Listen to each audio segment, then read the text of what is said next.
Je voudrais tout d'abord remercier l'Institut Diderot de m'inviter pour la deuxième fois pour parler des relations entre la Russie et la France. Alors, 6 ans ont passé, il y a eu des changements.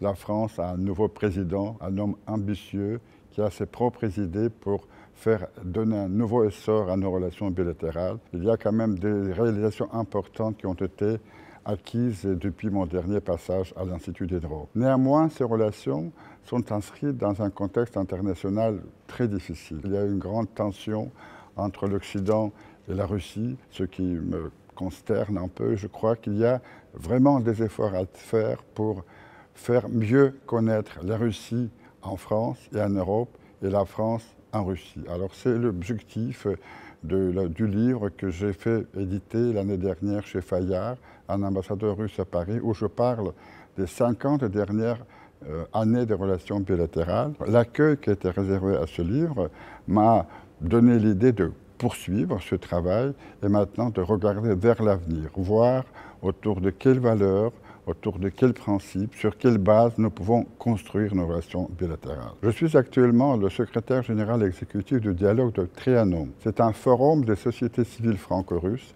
qui a été créé par les deux présidents, Emmanuel Macron et Vladimir Poutine, il y a 4 ans à Versailles, et qui travaille justement sur le rapprochement entre nos deux pays au niveau de la population, au niveau des municipalités, des étudiants, des écoliers, des associations de tout genre. Je crois que c'est très important pour donner des bases solides à nos relations. Je suis très confiant dans l'avenir de nos relations puisque l'histoire millénaire est là pour montrer que quand la France et la Russie étaient ensemble, elles étaient fortes.